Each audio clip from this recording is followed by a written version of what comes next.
All right, here we are. I'm very excited for this episode. I love speaking to people whose, Substacks or articles I read regularly just for fun. It ain't for homework. I'm here with Gord Magill, who refuses to be described as the great and popular. He's a, he's a humble guy, but for my money, he's one of the best writing on the topics that we're going to discuss. So, first of all, thank you so much, Gord, for taking the time to speak with me tonight. No, cheers, man. I'll usually speak with anyone, and I appreciate the invite. And everyone can see your Substack down there, autonomoustruckers.substack.com. That's going to be the launching point for a few of the topics we're going to be discussing today. And they're going to be topics that have been familiar to listeners of the show in the past, specifically the trucker protests, which we've never shut up about. A lot of people forget that happened, but there's still very serious ramifications for that up here in Canada. But I just kind of wanted to set the stage for the people who don't know you. Like, your specialty really is trucking, and your entire professional life you've been a trucker, not only in Canada but also, I believe, in Europe and New Zealand and elsewhere. If you could speak to that a little bit, and kind of just your whole story with trucking. Sure. I've been to Europe, but not in a trucking capacity.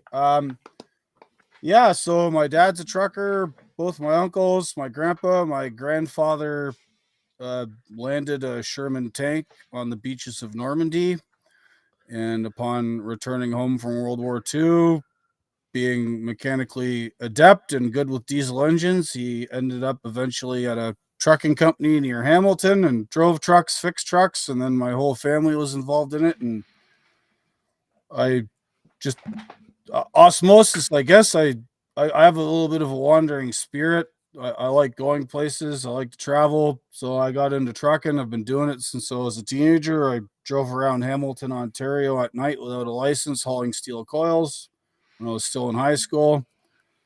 Um, I took advantage of some temporary work visa programs to go to Australia and New Zealand. Did a bunch of traveling and trucking down there when I was younger, and yeah, just kept at it. It's been very good to me.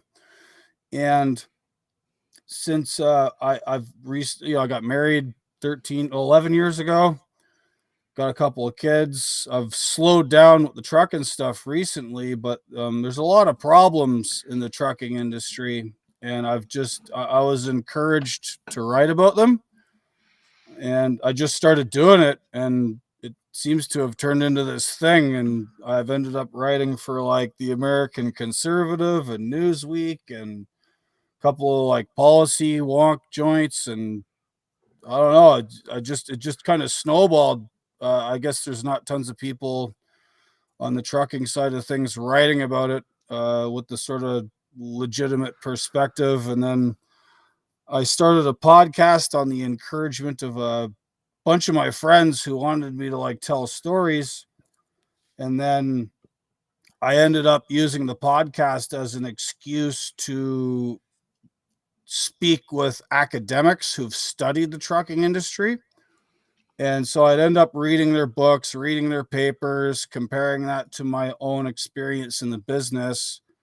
And I just sort of started like, I hate to use this term, but like sort of translating it for my friends, and kind of like, just trying to make the connections between what we see on the ground and what academics see through their studies, and like economists and whatnot. And And these would be then people kind of discussing trade flows and things like that, right? Like, I was wondering what would a trucking academic what would they write about? Um, yeah, the all kinds of stuff. It turns out that the academic field of endeavor who I've encountered the most to write about truckers have been sociologists. Hmm. Well, I shouldn't say that. Two sociologists and two economists, right? The two economist guys I've spoken with and read their work were former truckers that got into the academy and then stayed. And then the sociologists were investigating other questions. The most recent one, and I think has the most bearing on the rest of society today. This lady at Cornell, not far from where I live, she wrote this book called Data Driven Truckers, Technology, and the New Workplace Surveillance. And she did a real deep dive into the imposition of surveillance technology on truckers and what that had to say about the imposition of this technology and the sort of trends behind it on other parts of the workforce. And her book was utterly fascinating. I read it like 3 times. I was commissioned to write this like crazy long review of it by this place called American Affairs Journal. Then I interviewed her for my podcast. We went out for beers. It was really good. But like her book, if like people are concerned about the surveillance state and how that affects regular working people, they should go read that book. Yeah, well, I was gonna say, could you summarize one of her points? Because I remember there was that big strike from the longshoremen's union, and one of the points of contention the dock workers and the longshoremen have was all the surveillance cameras on the docks, and there was all kinds of new surveillance that was proposed, but they wanted to walk a lot of that stuff back. And I was wondering, in your opinion, what sort of surveillance are truckers generally dealing with for those who know nothing about this, like me? And then what sort of effect would you say it has on you? Everyone's familiar with like GPS technology, and the sort of first commercial scale imposition on that was in the trucking business in the late 80s and early 90s. There's this company called Qualcomm who offered this sort of package as a communications tool. So you would have this little pod on top of the cab of your truck and this little mini quasi laptop computer, and it was just amazing, mainly for information sharing between dispatch, the driver, sending load information, directions, and then the earlier versions of it would basically be able to track where the truck was, whether or not it was turned on or off. It's pretty simple back then, but it has soon evolved into this thing that can tell every single uh, item of what the truck is doing: shifting patterns, fuel consumption, RPMs, engine temperature. Can tell you all the engine diagnostic stuff via satellite. It can track you to within like feet, like where you are.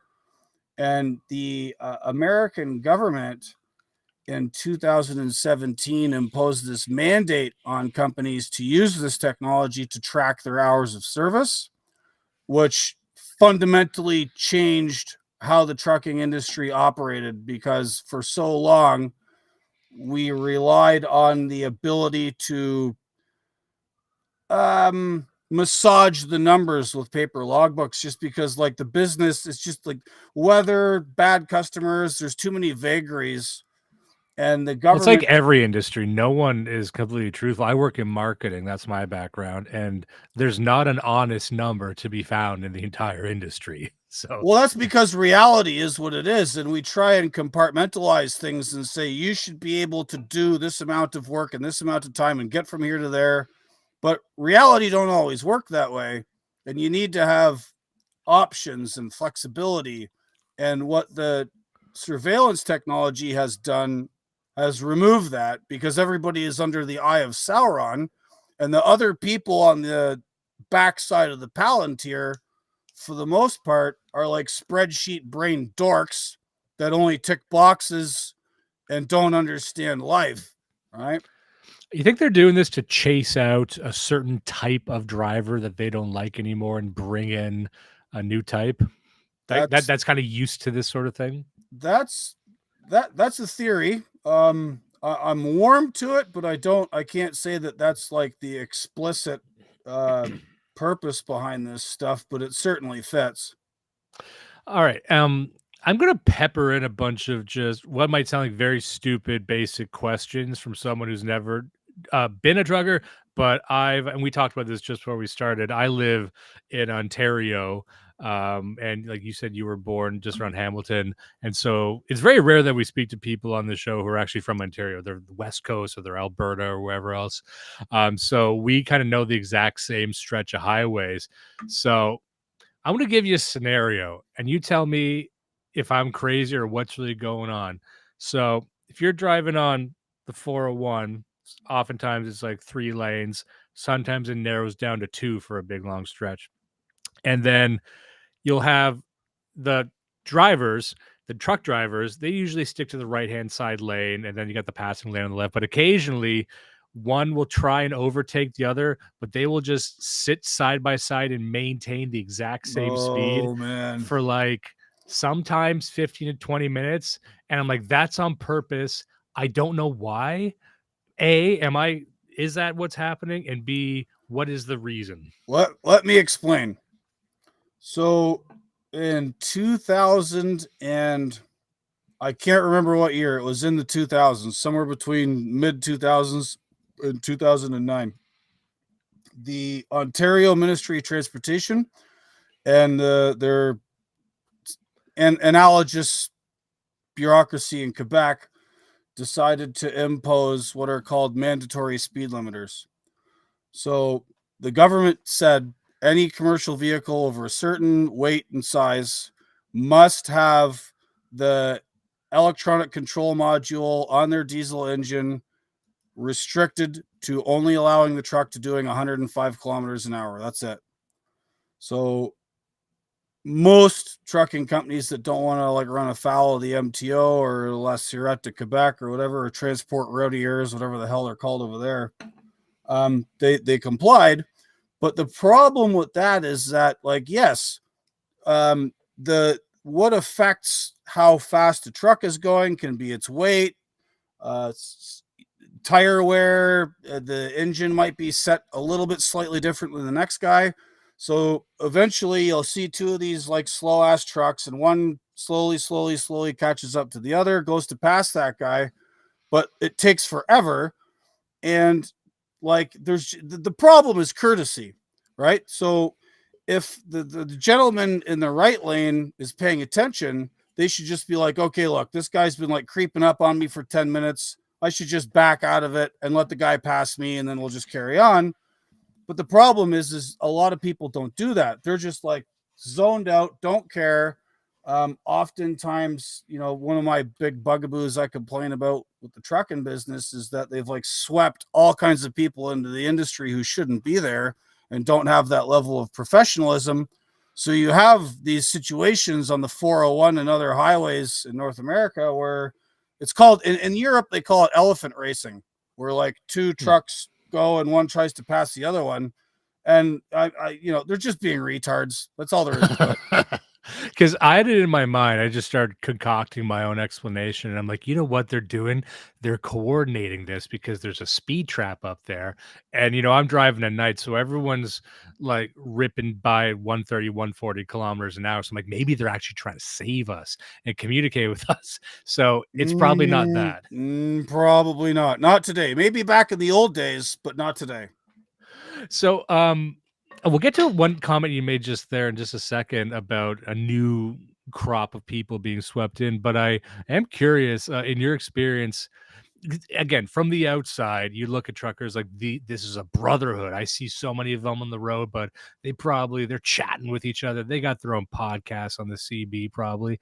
But how often do you see like drivers doing what you just said, like maybe feuding with each other, elephant racing? Do you get a lot of drivers who just like don't like each other or there's conflicts on the road? I mean, it's like any other social group.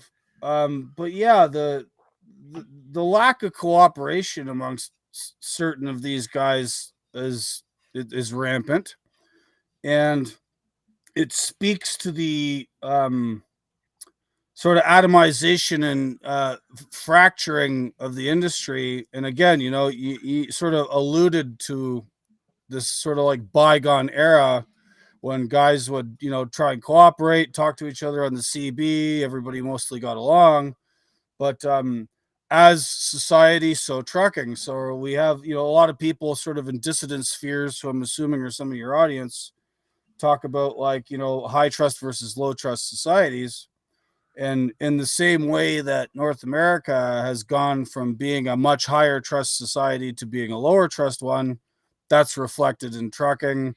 There's all kinds of people in the business who, you know, they're there because it's a job. They're not there because it's an identity or it's a culture. right? Yeah, just let me call attention to one comment we got here from Procrustus the Clown. Says Gord's the only trucker I've seen who didn't get fat. That person cannot see my uh little tiny beer punch that I've developed over the last year or so. I don't know. I work out like over here in the other corner of the basement. I've got a squat rack and a bench, and I try and lift weights, and I ride my bike, and I try and eat mostly right. I go through periods of, you know, good times and bad times, drinking more than I ought to, and I'm in one of those right now. Um, but I grew up around truck drivers, and I sort of saw all this, and I was fairly athletic when I was in high school. I played football and volleyball and basketball and ran track. And I always said to myself, I did not want to sacrifice my health for the job. So I've done what I can to like remain somewhat trim. I got a question for you because you mentioned previously that you grew up in trucking and that's a big part of your identity. Is that something you think young men could experience now? And furthermore, is this still an industry that you think young guys should get into?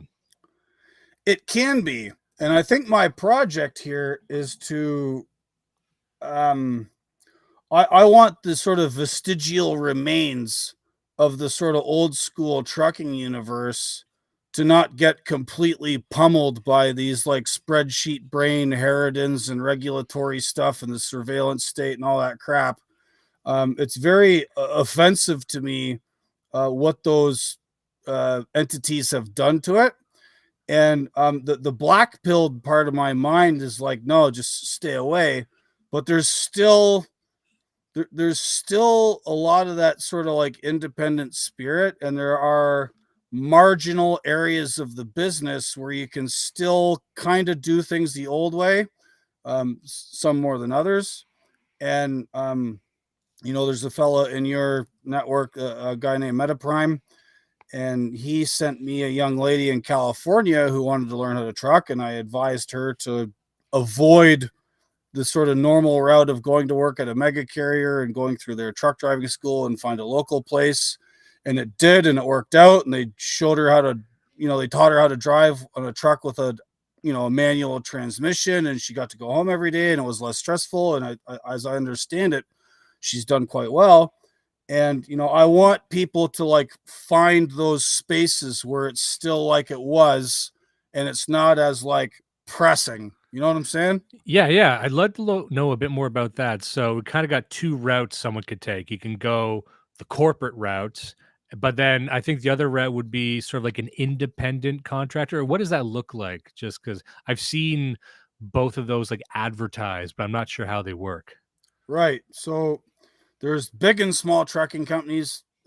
There's some here in the United States with many thousands of trucks. We call those mega carriers. But in 1980, the industry was deregulated by something called the Motor Carrier Act of 1980, and it opened it up. Anybody could apply for a motor carrier registration number, start their own trucking business. And there's been good and bad with that. There's been good and bad with how that has shaken out. However, it's made it easier for smaller mom and pop operations to get rolling. And it is in those smaller operations that the old school way of doing things is still somewhat possible. Everything sucks with scale. The bigger a company gets, the more HR people, the more exposure, the more the insurance folks have a say on how things happen. It's more difficult. It's easier to get a job there. It's easier to get trained there.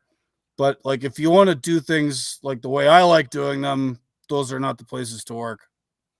And so we'll just circle back to that point you had made earlier about a different you know, type of person that's getting swept into trucking. I'll give you one example of where I'm coming from, which is that I'm in my mid 30s, so I've over my entire life because I've spent so much time on the road driving around, and you tend to do that a lot in Canada. A lot of Americans, they don't need to drive everywhere constantly like you do in Canada. And there are these huge stretches of highway between every fucking city. Like it's it blows the minds of some of my American friends when you hear just how much time you spend on the highway getting to any major city from anywhere. I like it. I'm used to it. But something had happened over the past winter. I think it was May, the last one or the one before. Now, if you're a truck driver in Canada, you're of course used to driving in the winter, driving in blizzards. It's not great, but everyone can do it. But over the past couple of years, and I've had to drive in blizzards as well, and I'm used to it, but I've started noticing more and more trucks just completely crashed on the side of the road. Like they're just not used to driving in these conditions, or they're taking more risks, or I'm just noticing more people who don't know how to drive in the snow. Is that, have you noticed that too? B Yeah, is we see a lot of that, and as you know, um, what's the sort of Steve Sailor meme? You're not allowed to notice. Yeah. Um, Oh, sorry. I just want to comment here from my good friend Rick White. He says that was epic until you mentioned you helped get another woman on the road. some of them dames are all right behind the wheel. But yeah, the problem is oh man, there's an arc to this. So I mentioned the Motor Carrier Act of 1980. The trucking industry was opened up. It wasn't as controlled anymore by the government, who could get a license to operate. Lane rates, registering with them, all that stuff got blown up. Opened up the market. It was a necessary reform, but perhaps it went a little too far in the other direction. But anyhow, downstream of that, what ended up happening was extreme price pressure on rates. Everything sort of like started to go down. You start seeing less and less representation by unions like the Teamsters. And by the mid to late 1980s, the trucking industry starts hemorrhaging people. And they start talking about a shortage of truck drivers. And maybe back then that was true because they were at the leading edge of this change in the economics of the industry. The problem is that, you know, some people are like into free market economics, and the sort of theory in that is like, things will heal if, like, things will reach an equilibrium and problems will solve themselves if you allow the free market to do its thing. That depends on what you define as the problems. But anyway, with the sort of driver shortage thing, it never happened. And it didn't happen because large trucking companies started doing this thing where they told everybody there was a shortage of drivers, instead of saying we're having a retention problem because the rates are in the toilet and driver pay is going down, but the like difficulty of the job is the same or getting worse. And what ends up happening is the government starts giving money to truck driving schools, as we call them in the industry, CDL mills.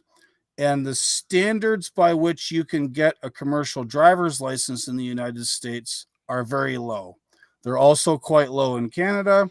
And a lot of the people going to these schools are directly or indirectly being financed by the government. The government gets away with this because they just say, hey, this is a jobs program. We're helping these people find jobs. Nobody ever asks the question about where they're going, right? And to his credit, the only big name politician I have ever heard address this was Pete Buttigieg. He was quoted in this study of a friend of mine did out in California, and he admitted, he's like, we know that 300,000 people quit truck driving every year. It's probably more, but that's what the government knows about. And he's like, well, this is not sustainable.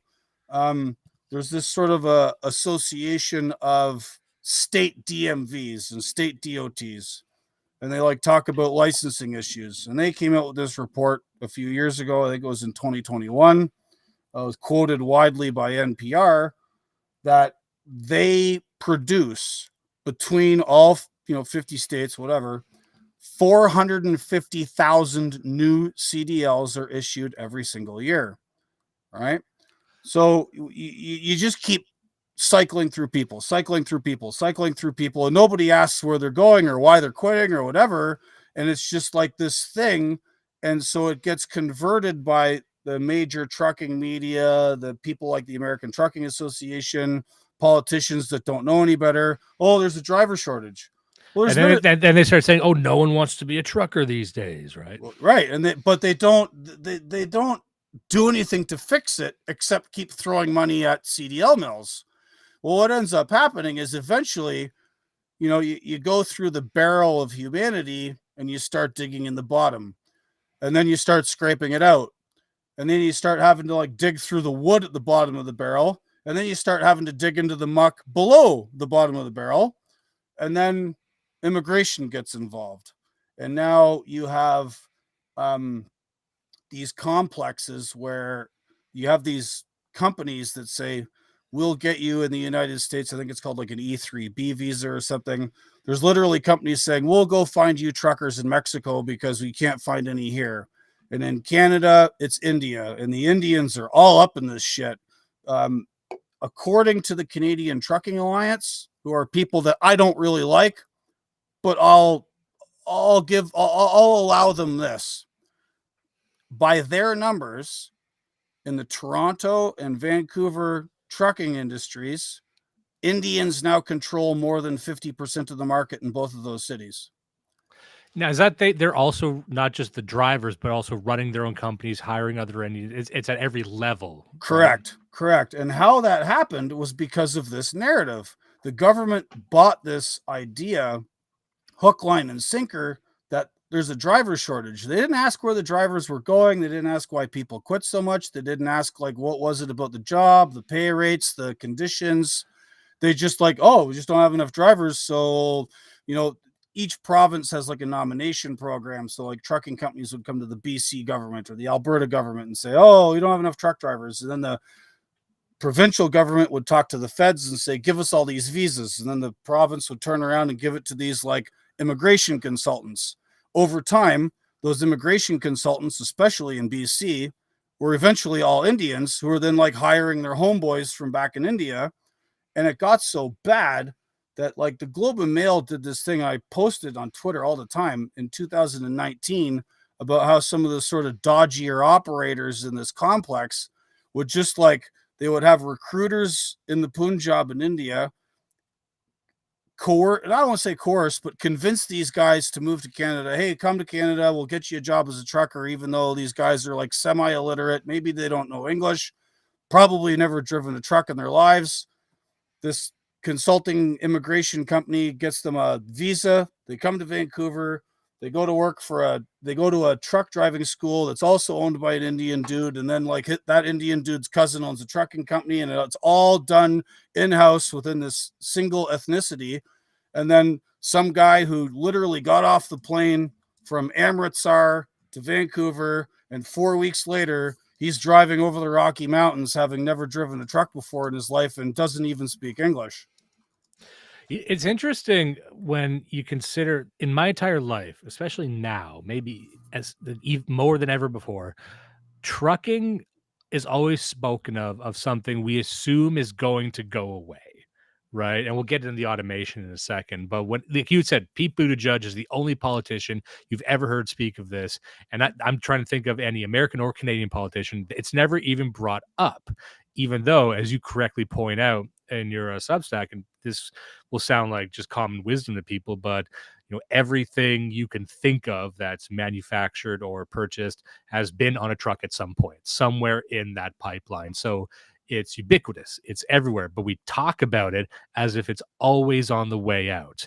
However, then it runs up against this other issue, which is they always seem desperate for truckers. So it's these two things being held at the same time, and no one thinks that there's any dissonance there, right? It's just a bizarre way to run a society, right?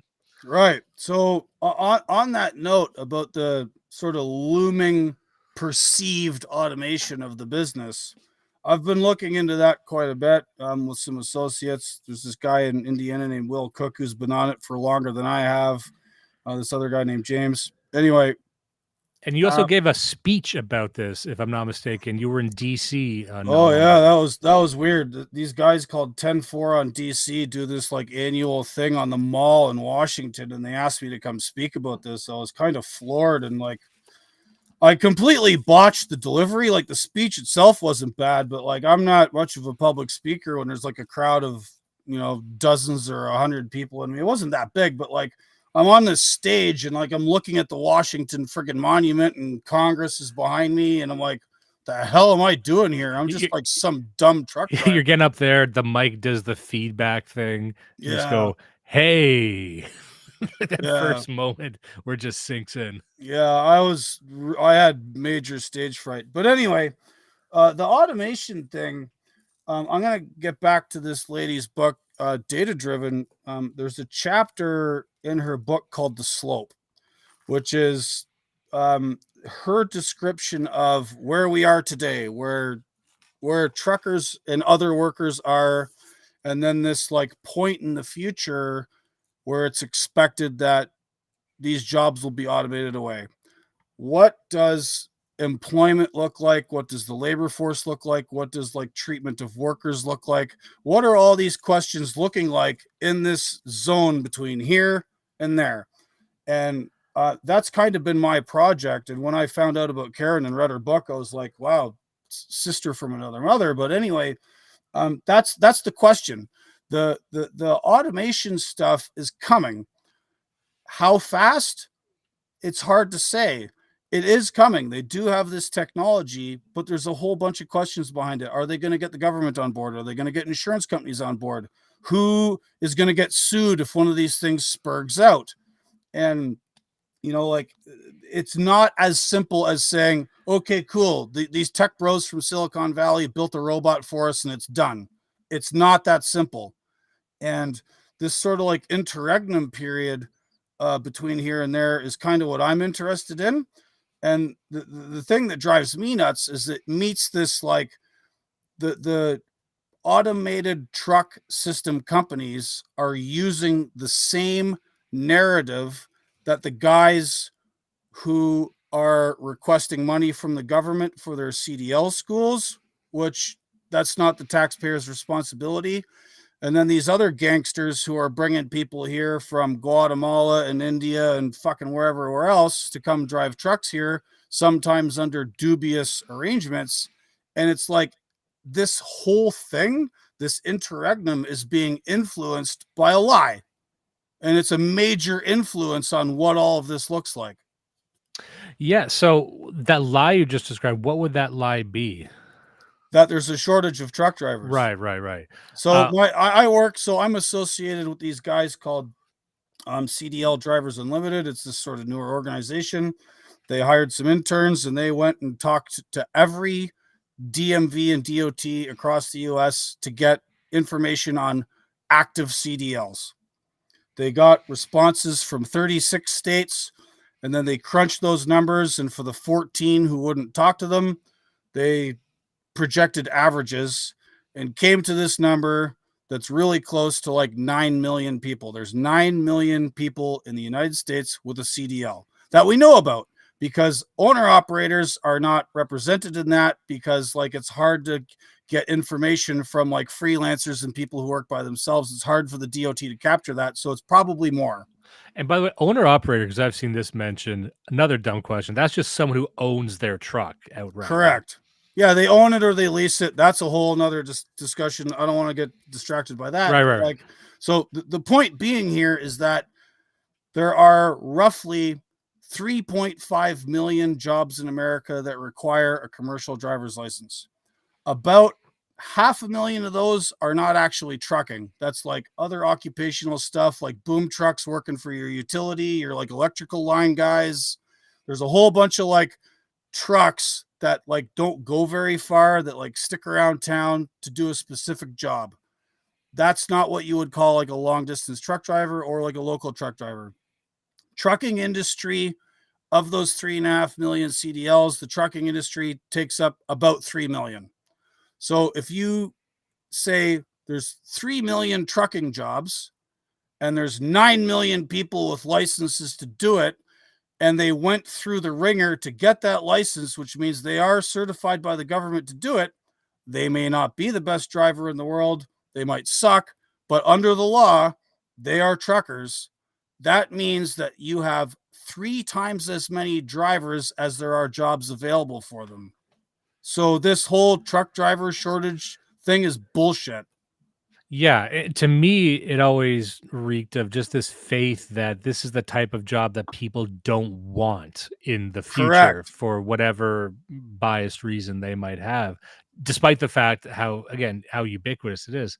And every plan I've heard, and I'm just reading the news like regular people, every plan I've heard to automate trucking, just to regular people sounds stupid. Like you'll hear, okay, we're going to have, AI trucks, but the way they structure the AI, it doesn't know how to adapt to fluid situations, and it's more likely to stop, which is the last thing you want on like a fucking huge freeway. Or they're like, okay, well, then we'll build separate roads for them that'll just be for the trucks. And then even someone like me, you're like, well, you just invented trains. Then do you want to build more Yeah. train track? You know what I mean? So it just they have this determination to push it through, even though it's not obvious what it even looks like. So one of the insidious little things that the automation industry is up to, speaking of trains, is that they're making this claim that automated trucks will be better for the environment and that the automated driver is a better driver than a human once you train it properly and work all the kinks out. And that may be true per truck compared to a mule and cabbage who only did 6 weeks at a truck driving school. Setting that aside, their claim is that we can reduce carbon emissions and we don't have to employ drivers and it'll be cheaper, it'll be better for the environment. Just put more stuff on our automated trucks. And because there's no hours of service limitations, what they're trying to say is that we can take on the stuff that the rail can't do, but they're just going to keep going with that. So they're trying to take a bunch of work that would normally go on trains, which is way more efficient, right? Like depending on what the stuff is and how far it goes, there's like a point where it's like better to put it on a train or better to put it on a truck, depending on the delivery date, volume. So like bulk, voluminous, heavy goods that are not in a hurry to go anywhere, put it on a train or a boat. If it's like small and has to be somewhere tomorrow, put it on a truck. So the automation people are trying to cut into the rail market. But the problem is, in order to do that, there's going to be like a zillion more of these trucks. So like, yes, per truck, again, measuring against their metric on like the robot driving versus like a mule and cabbage driving, that might be slightly more efficient. But then when you scale that out and there's millions of these trucks on the road because it's more convenient than dealing with the railways, now you've got millions of robot trucks on the interstates, even more than there is now. And there's not the electrical capacity to have them to be EV trucks yet. Like their claims to this being better for the environment, when you like dig through the details, are baloney. And in fact, they're going to be worse. Yeah, my sense is that anytime you've ever heard anyone use the term, carbon emission, they don't really know what that means. It's just a word people use that, like, yeah, it'll be greener. What do you mean by greener? How does that make sense? You're having a more complicated machine on the road that will require more energy to run than a regular person. Like, it doesn't even make sense if you think about it for a fucking second. And also consider that it's not going to be one manufacturer making every truck. You're going to have 24 different manufacturers for these trucks from all over the world. Can you imagine what a fucking nightmare that's going to be when these AIs, because you assume they all communicate with each other somehow, but they fucking don't. So now you have, hey, you don't like Indian drivers? What about an Indian AI? Have you thought about what that's like? I bet it's like a nuke going off every fucking day. Right. So Or like, well, so these guys, there's this sort of group of guys I'm associated with that discuss all this stuff. And one of the major considerations about um, automated vehicles is the systems by which they're controlled, because they're going to be like fly by wire by satellite. What happens if they get hacked? Right. Um, that's something that can happen. Like people have hacked pipelines, people have hacked ships, like that ship that crashed in Baltimore. Originally it was thought that was like a hacking situation. The what was the name of that pipeline that runs up the East Coast that got hacked? So like there's security considerations with like a zillion automated trucks running around, and then there's the political stuff, right? So like during Freedom Convoy, there was this discussion about within the Canadian government about mandating a kill switch on trucks that the government could control. I don't know what happened with this idea. I think it died, but like they wanted to be able to just shut a truck off remotely. Like, oh, that's driven by somebody in the Freedom Convoy. We don't like these people. We're killing their truck. So let's imagine It could only be used for something that's not good. Like even just hearing the idea, I'm like, no one would ever want that.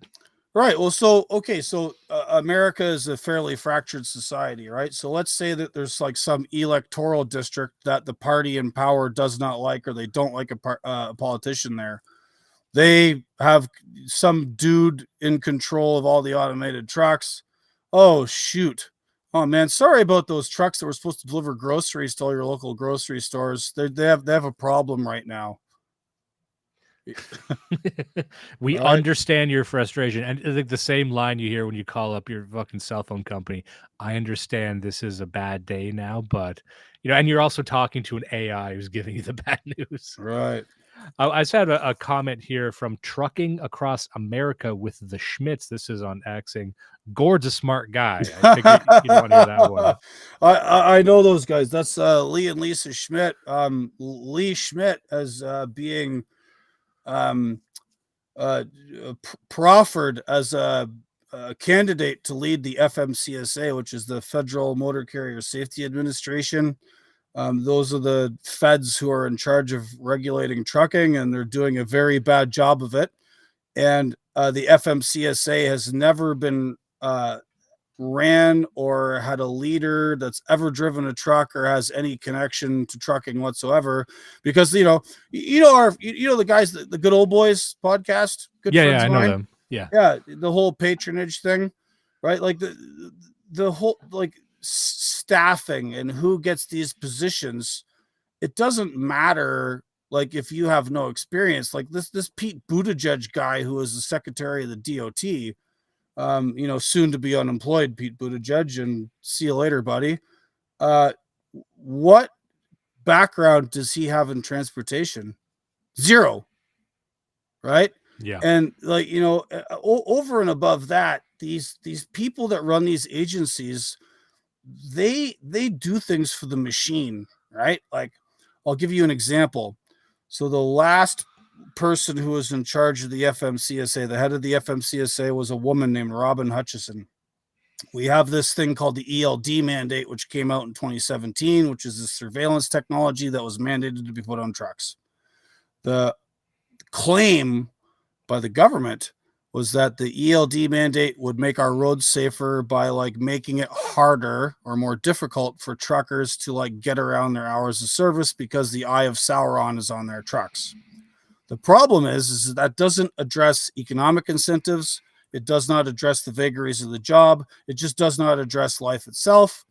And so within a couple of years of the ELD mandate, crashes go up, speeding goes up, aggressive driving, all these metrics of what the ELD mandate was supposed to reduce instead went up. And last year or the year before, there was like a panel, and somebody from one of the big trucking magazines, I can't remember if it was Landline or Overdrive, one of them guys asked Robin Hutchison point blank after 4 or 5 years of this mandate, hey, this is not going the way you guys said it was going to go. It annoys drivers. Some guys have taken early retirement. Some guys have quit. They don't want to be monitored like this. And all of the things you said were going to happen did not happen.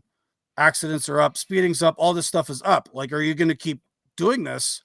And Hutchison said, like, yeah, we're not changing this. Like, we're not getting rid of the ELD mandate. Like, these people that are all like, trust the science, trust statistics. We're doing this like, we're going to like do everything scientifically. We're going to like make sure it's like logical and reasonable.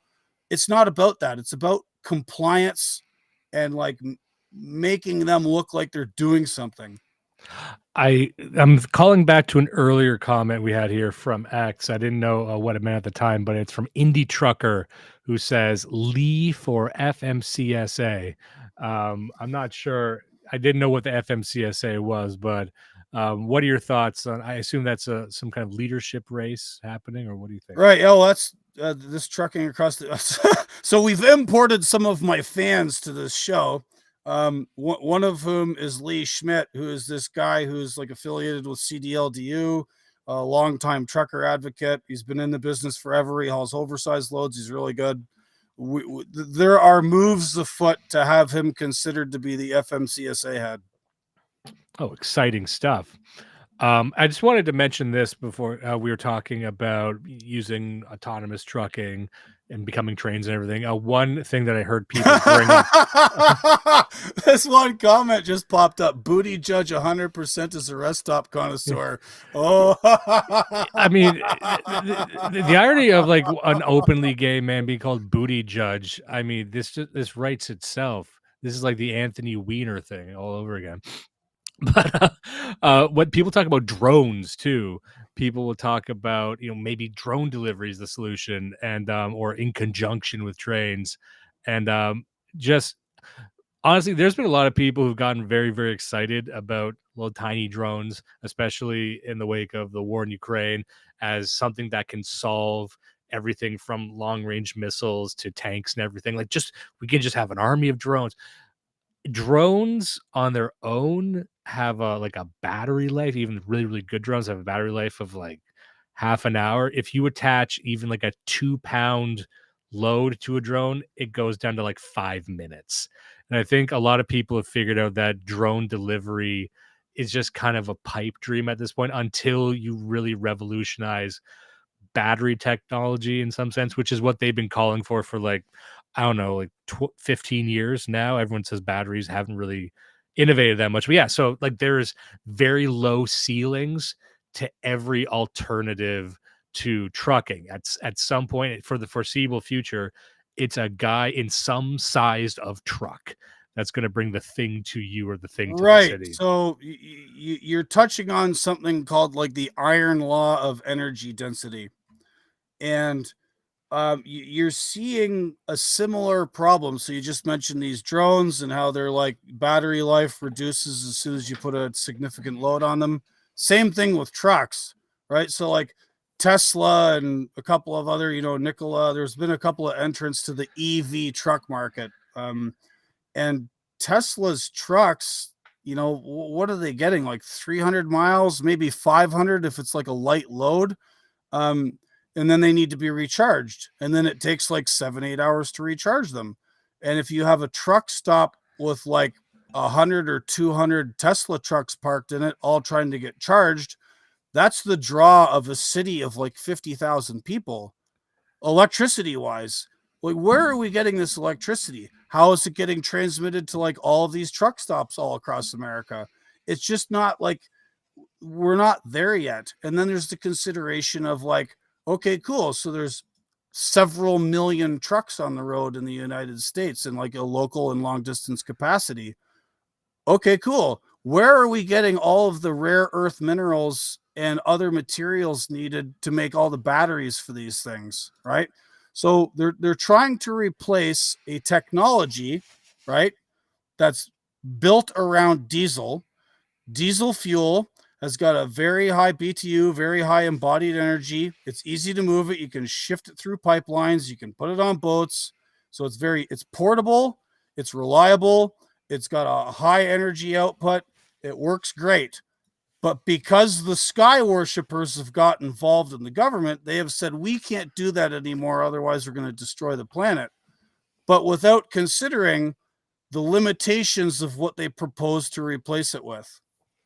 Yeah, and it seems that most of the average people I talk to, they've kind of come to terms with that. Like, this is something that no one's really that excited about EVs anymore. Like they've experienced them and they know this isn't the magic bullet. The same thing happened with 3D printing, because I remember 3D printing. Everyone said it was going to replace everything. There's a period where they think every new technology is going to revolutionize everything. Then they need to narrow their predictions and say, well, it only really works in these very restrictive circumstances, which is fine. Maybe EVs are perfect for San Diego or urban centers as sedans, right?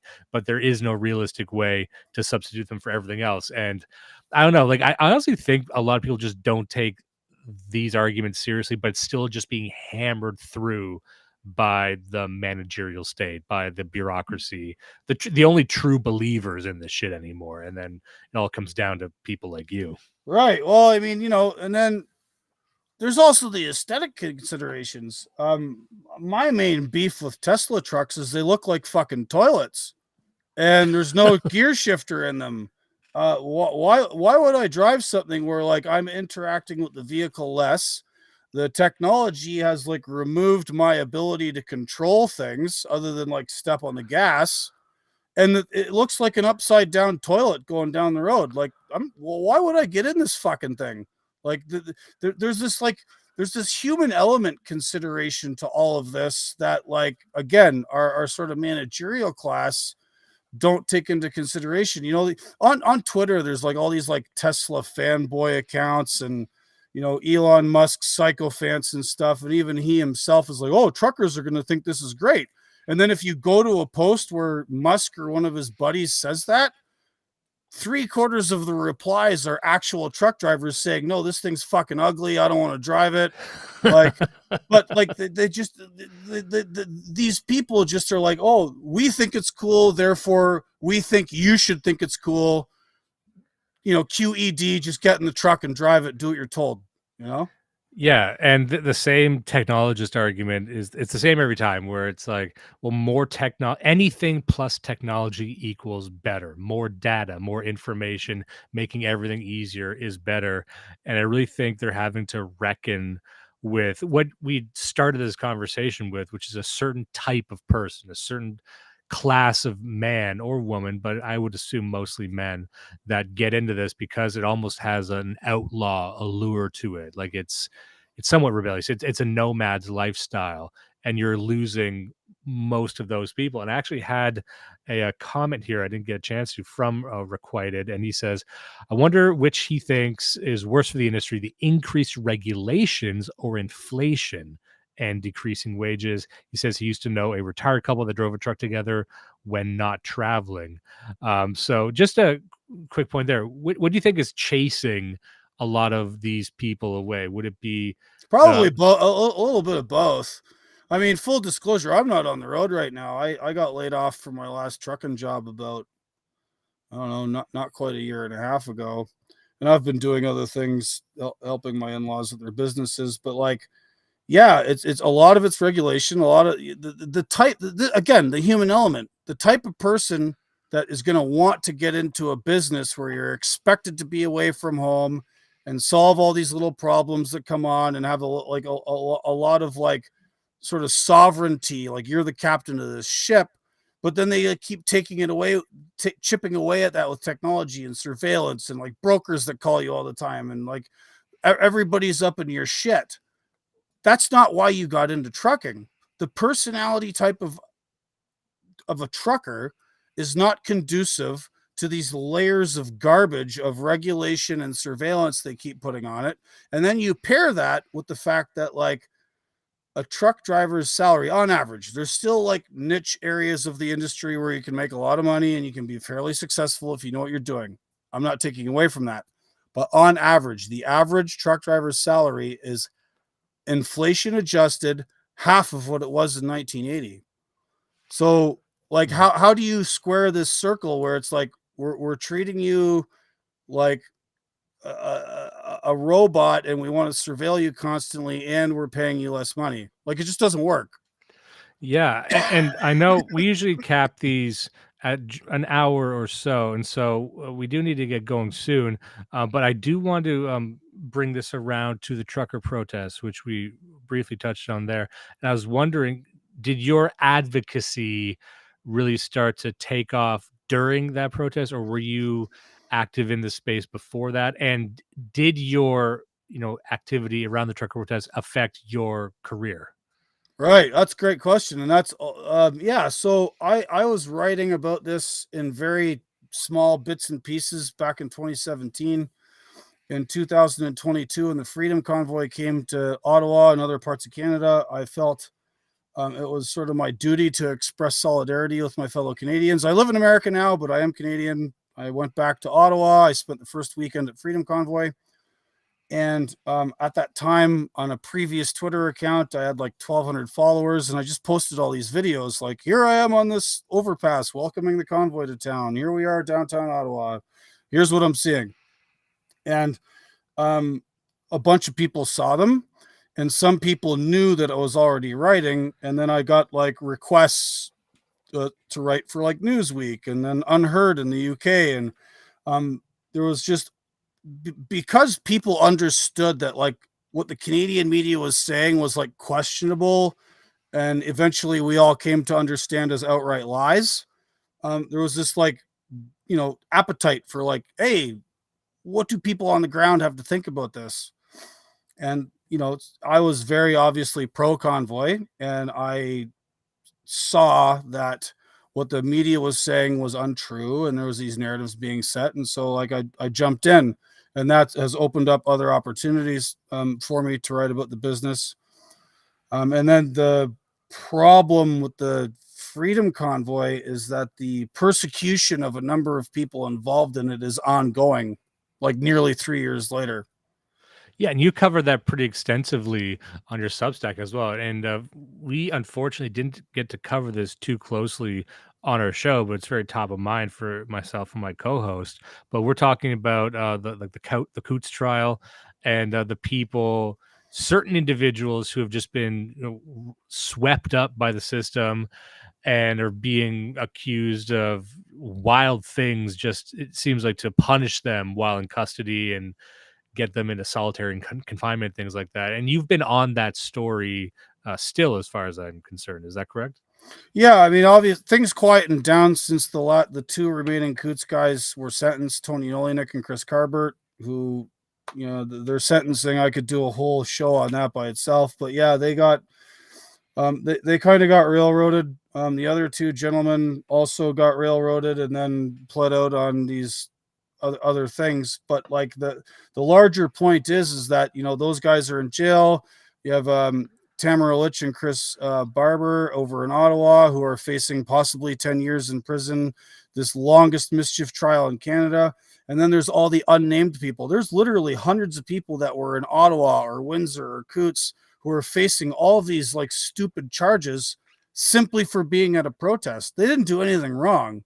The government's just like flexing itself on it. And like a really interesting thing I like to bring up is like, so Chris Barber and Tamara Litch's trial started in like September of 2023, and it's been ongoing. They still haven't been like, the judge hasn't made her decision on this yet. That's supposed to come later. When that trial started, there was a wedding in Ottawa and there was a drive-by shooting. 2 people were killed. A number of people got sent to hospital.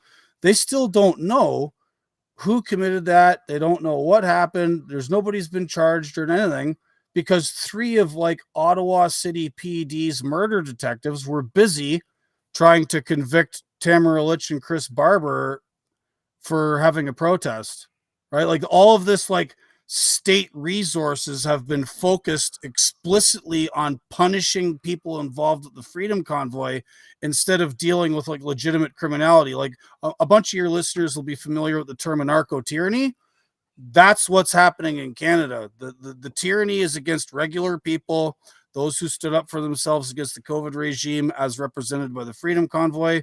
And then the anarchy is like, Hamas enthusiasts running wild in Toronto and Ottawa and chanting death to whoever, and the native protests that never get prosecuted, and the identity politics thing, right? There's the sort of Schmittian friend enemy. Our friends here of the Liberal Party and identified fetishized groups, we will go light touch on them. Our enemies are normal people and we go full tilt boogie prosecuting them for baloney. Which is wild if you consider, and we don't need to get into the COVID thing right now, but we've covered that extensively on the show too. It seems now more than ever before, even regular people are openly admitting, like, yeah, that was a mistake. A lot of that stuff we did, we should just move past that. But it seems to me like everyone who was at that protest was in some way vindicated. You know what I mean? Yes, They were on the right side of this, and to bring the hammer down on them further, just it literally is just the refusal to admit that they're wrong, because if they do that, then the entire facade crumbles. right. And I mean, that's why those two guys, Tony Olenek and Chris Carbert, are in jail in Alberta. The government needed a legitimation for the invocation of the Emergencies Act. They needed a boogeyman, even though there was all kinds of problems with the trial, problems with the case, problems with the Crown prosecutor, problems with the judge's sentencing. Just there's so many fires and smoke going on with this trial, and then of course the government ignored it. There's this new CBC Fifth Estate documentary that's like, kind of, from what I've heard, it's like focused on this Diagolon thing, which is like a sideshow. That was like a nothing burger during the actual trial, and the government is still trying to punish these guys in the eyes of the public, even though they've already been in jail for nearly 3 years. Like, it's just ridiculous. And you read reports. There was a leak recently about the RCMP is committing even more taxpayer money and manpower into infiltrating what they perceive to be right wing extremist groups. And you can't tell me that they don't see trucker. I bet they see most truckers as potential extremists. So you would have, you talk about the Eye of Sauron. You probably, I imagine you would have more interest in proving or trying to gin up a case that they didn't waste their time and money on this. Like, they need these people to be wild extremists. They can't admit they're wrong, because then that hurts their entire case. And we could end on this question. I'm going to ask you a really speculative question, but how much of this, oppression comes from Trudeau? Because I noticed that Trudeau is the target of a lot of the resistance to this. It's my sense that absent Trudeau, if Trudeau is gone, this is more a feature of the Liberal Party, but also the Conservative Party. I see no evidence that most of the conservative system would be totally opposed to what's happening to these individuals. So it seems to be a systemic problem. But what's your read on that? Sure. I agree that there's like not much difference between the two parties. I'm a little bit black pilled on that, as I'm sure many of your listeners are. Um, Part of the reason is, part of it is actually Trudeau, because the man is some kind of socio or psychopath. He's an extreme narcissist, and you cannot like disobey him. He cannot be seen to be like, weak or attacked. He went to this like ASEAN thing in Cambodia or Southeast Asia a few weeks ago, and then he heard about 20 of his members of parliament were going to mutiny on him. He cancels the trip, flies back to Canada immediately, goes into a caucus meeting, and then comes out like all cocky, like, oh, we're more united than ever before. And then somehow he's got some kind of magic spell over the Bloc Québécois and the NDP, who claim that they're like against him, but they keep supporting him. And like, the guy is just like, I understand that it's like a party thing and the Laurentian elite, and there's like the total bureaucracy and the like, the influence of globalism and like WEF and all this crap into Canada. I get all that, but a lot of it is still Trudeau, man. Like, there's just something about that guy. You know what? That's an interesting take. I've never heard that before, and I'd love to hear more of that in the future. I've always seen him portrayed, and I'm guilty of this as well, as uh, casting him as just this dope, like an embarrassing golden retriever type guy. You don't usually hear him described as a skilled political operator, but he has lasted this long, and He and like has lasted this long, and he has collaborators in his own party and his other party. And I'm gonna give a shout out to a lady who also writes on Substack. Her Substack is called The Intrepid Viking. Her name is Roxanne Halverson. she wrote this really awesome short summary of Trudeau's dad and the father's influence on the son, right? Because like she sort of framed it like everybody likes to engage in the conspiracy theory that, like, Trudeau is the son of Castro from Cuba, right? Her argument is like, whether or not that's true, it doesn't matter, because the father, Pierre Trudeau, was like a communist like fanboy and like went to go to China and like traveled around and wrote a book about it, and then like rode a boat from Florida back to Cuba, and like the guy had authoritarianism in his veins, and then he gave it to his son. Whether the son was adopted from Fidel or not is sort of irrelevant to the fact that both of his perceived fathers were like authoritarian commies. That is funny to think about. People try and make the argument for Castro, say like, look, he's secretly a communist. It's like, no. Pierre was also a communist. Right. Yeah. I mean, it's fun. Like, I get it. Like, who knows? Maybe he is. Like, that's not my argument nor Roxanne's, but there was enough of this crap was going on with PET that the son was trained well in these dark arts. I'm going to look more into that. I actually just subscribe now to the Intrepid Viking. We're look at RoxanneHalverson.substack.com is a place for that. And I just want to remind people to go subscribe to AutonomousTruckers.substack.com. It's listed on there. But if you're listening to the audio version, now you got the place to go. It is one of my personal favorite Substacks. And I have to get headed out now, but I just wanted to thank you so much for taking the time. We covered everything I wanted to cover, and I think we gave people a lot to think about. Is there anything else that you wanted to mention or plug that I might not have covered yet? Oh man, I try not to be like Mr. Self-Promotion. Yeah, if you're a Twitter person, I'm on Twitter at Gord Magill. If you're the kind of person that likes to write letters, Tony Olenek and Chris Carbert have been in jail for over 1,000 days on political persecution. Go to Alberta Political Prisoners on Facebook or my Substack. I'm going to do something about them again here very soon. Write them a letter for Christmas. They're in jail in Drumheller in Alberta. I'll post that eventually. Donate to my Give Send Go because there's still ongoing legal stuff.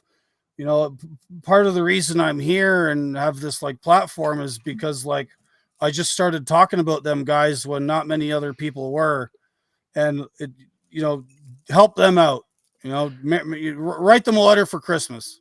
Yeah, and if I can just add on to that, that's something that I've discussed repeatedly with guys, various people in our scene, that there's lots of cases of people from whatever sector or space they're thinking of who've been imprisoned wrongly or extremely for some kind of protest.